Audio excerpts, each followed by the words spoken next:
Salut à tous, on se retrouve pour l'épisode 1433 du Zap Image. On commence tout d'abord avec le championnat anglais, car hier soir il y avait deux matchs, Wolverhampton contre l'équipe de West Ham, et c'est West Ham qui est venu s'imposer 3-2. Donc les buteurs, Lingard, Fornals et Bowen, donc parfait pour cette équipe de West Ham, parce qu'avec leur victoire, ils passent devant Chelsea, Tottenham et Liverpool. Ils sont actuellement 4e de l'APL. Vous savez, c'est les 4 premiers qui se qualifient pour la future Ligue des Champions. Et West Ham, actuellement, est dans ce top 4 anglais. Et on va parler de Jesse Lingard. Vous savez qu'il a été transféré en prêt l'hiver dernier de Manchester à West Ham. Et c'est une renaissance pour lui dans cette nouvelle équipe. Parce que sur les 8 matchs qu'il a disputés avec West Ham, il a inscrit 6 buts et 4 passes D, dont un magnifique but hier. Il est parti de sa moitié de terrain. Il a dribblé 2 joueurs de l'équipe de Wolverhampton pour marquer un sublime but. Et quelques heures avant, il y avait un autre match de Première Ligue, Everton contre Crystal Palace, score final 1 partout. A noter que le Colombien James Rodriguez a été buteur. Il a été titulaire 9 fois à Goodison Park en Première Ligue cette saison pour 5 buts et 3 passes D, souvent décisifs à domicile.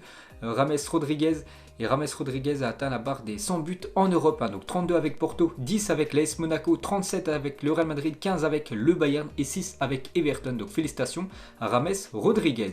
Et du coup un petit coup d'œil au classement de cette première ligue avec les deux matchs en retard. Hier soir, toujours les deux Manchester en tête, Leicester 3e et West Ham 4e. Pour l'instant, ce seraient ces 4 équipes-là qualifiées pour la future Ligue des Champions, ce qui voudrait dire que Chelsea, Tottenham, Liverpool et Arsenal ne disputeraient pas la future LDC la saison prochaine. Ensuite, direction l'Espagne, il y avait aussi un match très important pour le FC Barcelone hier à domicile contre Valladolid. Donc j'ai regardé la fin du match et j'ai bien fait vu que le but a été inscrit à la 88e minute par Ousmane Dembélé. Moi j'ai regardé une vingtaine de minutes et bien sûr le Barça poussait énormément dans cette fin de rencontre. Donc le Barça s'est imposé 1-0 contre Valladolid, un but du joueur français Ousmane Dembélé. Donc Barcelone revient du coup à 1 point de l'Atlético Madrid. Le championnat est totalement relancé en Espagne. Donc le Barça peut croire au titre. Pareil pour l'Atlético, pareil aussi pour le Real Madrid, les 3 grosses équipes espagnoles à la lutte pour remporter ce titre de la Liga. Donc là, une du journal Sport aujourd'hui, un but de champion en une de ce journal espagnol aujourd'hui, bien sûr, avec la célébration de Ousmane Dembélé qui a délivré le peuple catalan hier après son but. Et Dembélé a marqué 3 buts lors de ses 4 derniers matchs. Je vous ai dit, actuellement, il fait une grosse saison, Ousmane Dembélé. Quand il n'est pas blessé, quand il est régulier, on voit vraiment que c'est un top player, bien sûr. L'attaquant français. Ensuite, une déclaration de Koeman, le coach Blaugrana, à Dembélé à la fin du match. Je t'aime Ousmane, bien sûr, grâce à son but dans la rencontre, et surtout les 3 points pris par cette équipe du FC Barcelone de Koeman en conférence de presse sur Ousmane Dembélé. Il a dit: vous êtes surpris par sa performance, pas moi. Quand les blessures le laissent tranquille et qu'il va bien physiquement, il nous donne beaucoup. C'est un excellent dribbleur, il est très rapide, joue bien des 2 pieds et nous aide dans tout. Actuellement, Ousmane Dembélé, on va dire, c'est pour moi le deuxième meilleur Blaugrana cette saison. Bien sûr, derrière Léo Messi. Toujours avec le coach néerlandais Koeman, il a aussi dit: nous avons joué en dessous de notre niveau aujourd'hui, nous avons beaucoup perdu le ballon. C'est vrai que hier ça n'a pas été un grand match du FC Barcelone, contrairement au dernier match où ils ont été vraiment dominateurs contre leur adversaire. Mais hier, ils ont vraiment galéré contre cette équipe de Valladolid. Donc on va retenir seulement la victoire et surtout les 3 points pris. Donc toujours avec le Barça est toujours la seule équipe du top 5 européen invaincue en championnat en 2021. Les Catalans sont sur une série de 19 matchs sans défaite en Liga. C'est pour ça qu'ils sont revenus très forts sur l'Atlético Madrid. N'oubliez pas que début décembre dernier, ils avaient quasiment 15 points de retard sur l'Atlético Madrid, et l'Atlético avait 2 matchs en retard par rapport au Barça. Et maintenant, il y a seulement 1 point d'écart avec le même nombre de matchs joués. Pour vous dire que le Barça avec 19 matchs sans défaite, donc ils ont pris énormément de points. Donc 16 victoires, 3 matchs nuls sur les 19 derniers matchs des Catalans en Liga. Donc officiel sur le match hier, c'est Messi qui a été élu homme du match, l'attaquant argentin. Et une chose très rare hier, c'est qu'il n'a pas été décisif, Léo Messi. Donc Léo Messi n'a pas été décisif lors d'un match de championnat pour la première fois depuis le 16 décembre 2020. Il aura donc fallu presque 4 mois pour qu'il fasse un match muet. Donc c'est-à-dire aucun but, aucune passe D faite par Léo Messi. Ça faisait plus de 4 mois qu'il faisait au moins un but ou une passe D lors des rencontres. Ensuite, toujours avec lui, donc il s'est vu offrir un maillot dédicacé par tous ses coéquipiers pour célébrer son record de matchs joués avec le FC Barcelone. Parce qu'il y a quelques jours, il a dépassé la légende Xavi en termes de nombre de matchs joués du côté du club Blaugrana. Donc maintenant, le recordman, bien sûr, c'est Léo Messi avec plus de 767 matchs joués avec l'équipe du FC Barcelone. Donc tous les joueurs du Barça, ses coéquipiers, ont signé un maillot pour Léo Messi, qui mettra bien sûr chez lui. On peut voir bien sûr qu'avec ses fils et sa femme. Toujours avec Léo Messi, donc en rentrant au vestiaire à la mi-temps, Léo Messi s'est plaint à ses coéquipiers de sentir que l'arbitre voulait lui mettre un jaune qui l'aurait privé de Classico parce qu'il était sur la Select. Lionel Messi, s'il prenait un carton jaune hier, il loupait le prochain match du FC Barcelone. Vous savez que le prochain match du Barça en championnat samedi prochain, le déplacement du côté du Real. Heureusement, Lionel Messi n'a pas pris de carton, donc il sera bien là la semaine prochaine, enfin en fin de semaine bien sûr. Il a tellement envie de me donner ce carton, pouf, c'est incroyable, a dit Lionel Messi à ses coéquipiers à la mi-temps. Et du coup un petit coup d'œil au classement. Donc cette fin de saison s'annonce passionnante en Liga. L'Atlético 66 points, le Barça 65 points et le Real Madrid 63 points. Prochain match Real Madrid contre le FC Barcelone. Donc énorme choc bien sûr. Le Classico ça sera samedi prochain et l'Atlético elle jouera dimanche prochain à 21h du côté du Betis Séville, actuellement 6ème du classement. Donc gros déplacement aussi pour l'Atlético. Donc gros programme le week-end qui arrive du côté du championnat espagnol.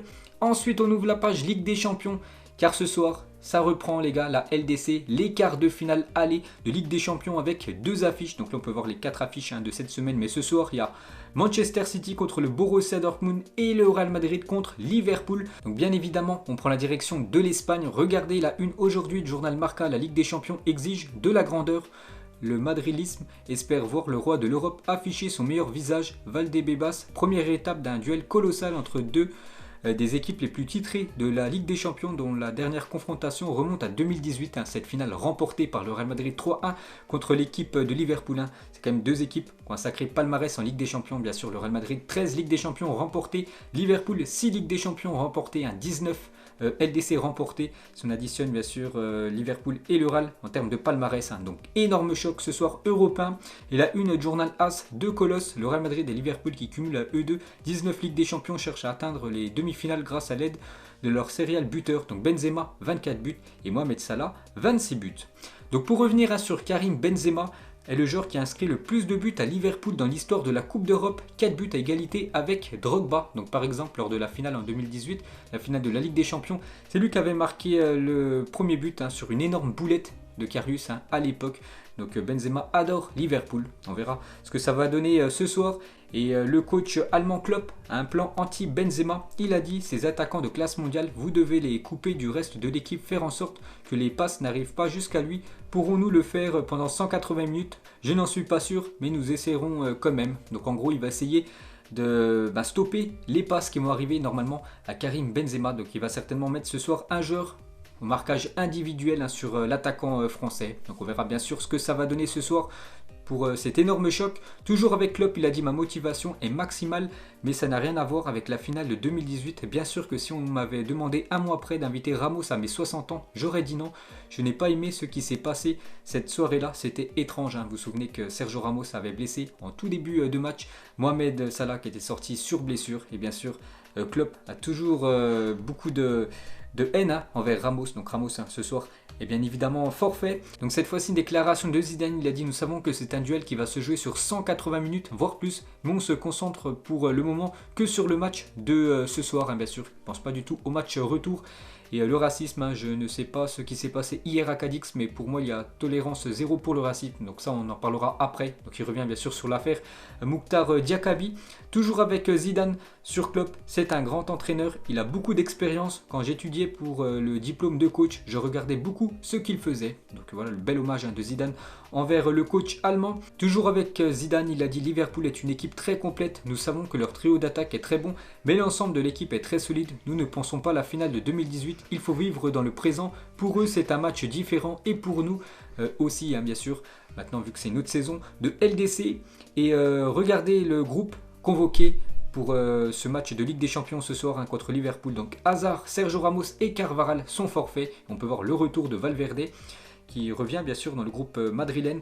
Et regardez d'après les journaux espagnols, normalement la compo pour le Real Madrid ce soir. Donc bien sûr Courtois au but avec Mendy, Nacho, Varane et Vasquez côté droit. Pourtant c'est un ailier mais il va bien jouer. Défenseur droit normalement ce soir. Le milieu de terrain Kroos, Casemiro et Modric. Et en attaque Vinicius Junior, Asensio, accompagné bien sûr de Karim Benzema. Et pour finir les gars avec le Real, donc les 3 prochains matchs du Real Madrid. Donc 3 énormes chocs, hein. Donc bien sûr ce soir contre Liverpool, samedi le Classico contre le FC Barcelone et mercredi prochain le déplacement du côté de Anfield. Ensuite ce soir dans le même temps il y a aussi un autre gros match, Manchester City contre le Borussia Dortmund et le retour de 2 joueurs dans leur ancien club, donc Sancho du côté de Manchester City et Gundogan hein, qui fait une grosse saison lui du côté du Borussia Dortmund. Donc toujours avec le BVB, donc Youssoufa Moukoko, jeune prodige du BVB, est forfait jusqu'à la fin de la saison et ça c'est un gros coup dur hein, pour le joueur parce qu'il est en début de carrière. Hein. Il est encore très jeune, donc il s'est blessé la dernière fois avec la sélection allemande U21. Donc Youssoufa Moukoko s'est blessé au ligament de la voûte plantaire. Donc du coup il est forfait jusqu'à la fin de la saison, le jeune allemand. Ensuite, on va parler du Paris Saint-Germain qui joue son match de Ligue des Champions demain soir du côté de Munich.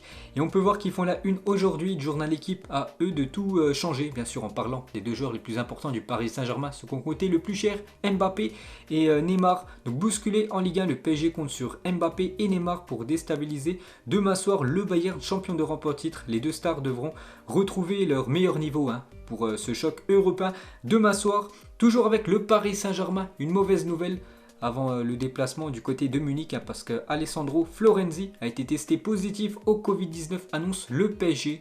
Donc par conséquent, hein, il est forfait pour affronter le Bayern Munich ce mercredi. Donc gros coup dur hein, pour le Paris Saint-Germain après le forfait de Marco Verratti. Un autre Italien forfait, c'est Florenzi. Donc le Bayern, hein, quand ils vont voir Kehrer à droite, ils vont jouer comme ça. Hein, parce que Kehrer, les gars, c'est quand même un niveau pour moi moyen. Voilà, il fait des matchs très irréguliers. Hein, s'il n'est pas dans son match demain, les gars, il va prendre la foudre. Donc bien sûr, hein, tous les joueurs allemands vont jouer sur le côté de Kehrer. Hein. Et du coup, on peut voir sinon les autres absents côté Paris Saint-Germain pour ce déplacement demain du côté de Munich. Donc les 2 Italiens, Verratti, Florenzi et aussi Kurzawa. Le 3e gardien, le Tellier, Icardi aussi sera forfait, Paredes et la même chose pour Juan Bernat. Donc Danilo Pereira sera lui présent parce qu'il est incertain, mais il est bien dans le groupe hein, du PSG demain pour ce déplacement du côté de l'Allemagne. Donc regardez normalement la compo demain de départ hein, pour le PSG. Donc bien sûr Navas au but. Abdou Diallo devrait commencer côté gauche avec Kimpembe, Marquinhos et du coup Kehrer hein, côté droit. Donc en milieu de terrain, Danilo Pereira et Idrissa Gueye. Et en attaque, bien sûr, Neymar côté gauche, Di Maria certainement en 10, Moskin côté droit et Kylian Mbappé devrait commencer en tant que numéro 9. Ensuite, on peut voir que l'arbitre de la rencontre, et c'est officiel, ça sera l'Espagnol Antonio Mateu Lahoz, qui sera l'arbitre de Bayern PSG demain en Ligue des Champions. Donc un arbitre qui rappelle de bons souvenirs pour le PSG face au Bayern Munich. Pourquoi ? Parce qu'il était au sifflet lors de la victoire des Parisiens 3-0 face aux Bavarois le 27 septembre 2017. Regardez, j'ai même la compo les gars de ce match où le Bayern avait pris une claque hein, du côté de Paris en perdant ce match 3-0.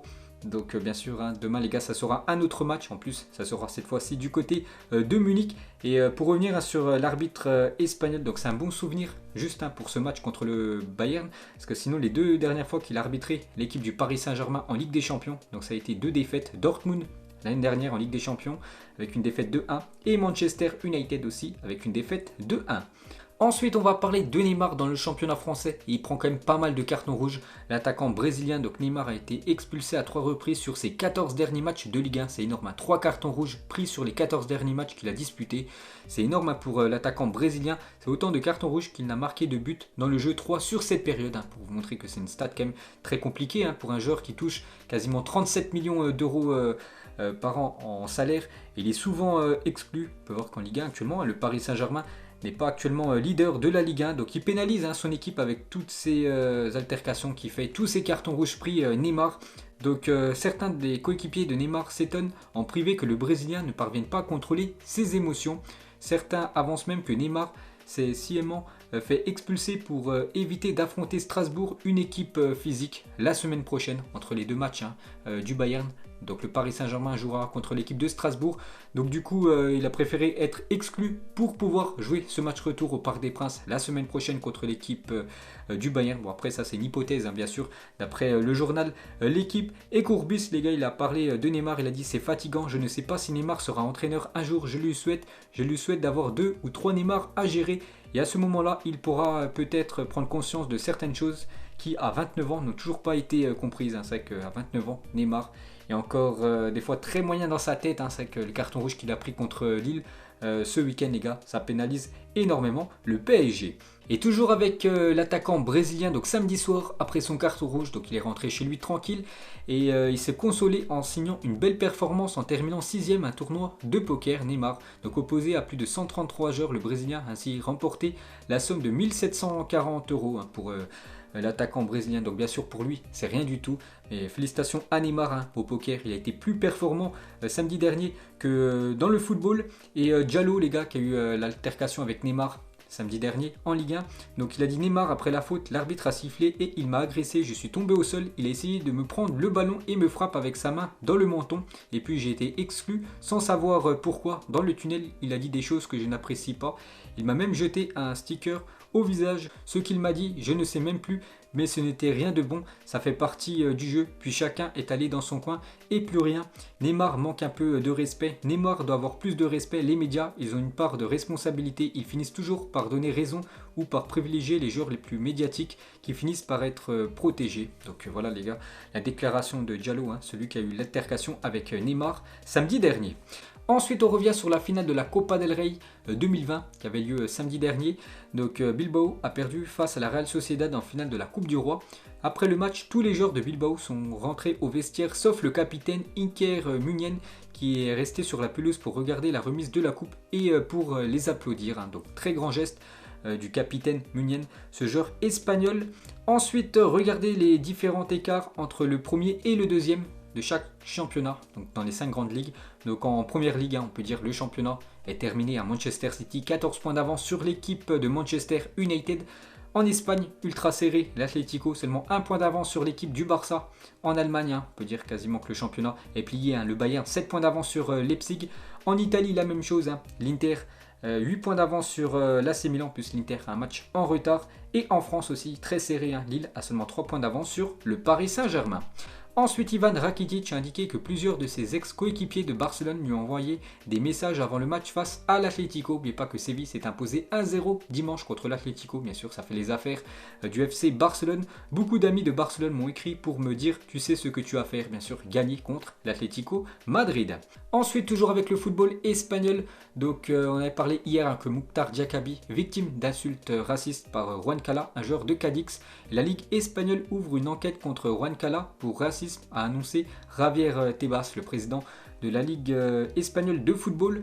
Donc José Luis Gaya soutient Diakabi, victime d'insultes racistes. Il a dit il est anéanti car il a reçu une insulte très laide que je ne vais pas dire et nous sommes tous avec lui jusqu'à la mort. Donc belle déclaration du défenseur espagnol envers le défenseur Diakabi. Toujours avec cette affaire, donc Zidane. Je l'ai dit tout à l'heure, la déclaration de Zidane sur les insultes racistes à l'encontre de Diakabi. Il faut appliquer la tolérance zéro. Il faut qu'il y ait du respect contre le racisme. Il faut une tolérance zéro. La différence est aussi ce qui nous rend meilleurs. Et pour finir, donc Juan Cala, le joueur de Cadix accusé d'insultes racistes contre Mukhtar Diakabi, s'exprimera ce mardi. Donc demain, bien sûr, on en reparlera. Ensuite, jetez un petit coup d'œil au programme de la semaine, bien sûr, sur ces 2 jours. Donc ce soir et demain, les 4 affiches des quarts de finale de Ligue des Champions. Jeudi aussi 4 affiches de l'Europa League, une très belle affiche. L'Ajax contre l'AS Roma et le week-end prochain, des gros chocs dans les championnats. La Juventus contre le Napoli, le Real contre le FC Barcelone et aussi Tottenham contre Manchester United. Grosse semaine de football et on termine bien évidemment ce zappimage avec le gros match ce soir en Ligue des Champions, le Real Madrid contre Liverpool. Mettez-moi un prono pour ce match. Allez, pour vous, qui va gagner ce match? Est-ce que vous voyez un match nul? Donc moi, je vois l'équipe du Real Madrid s'imposer ce soir contre Liverpool. Je vais partir sur une belle victoire du Real Madrid 3-1 ce soir contre l'équipe anglaise. Donc voilà les gars, la fin de ce zappimage 1433. Donc si ça vous a plu, un petit like et on se retrouve demain pour le prochain épisode. Ciao à tous.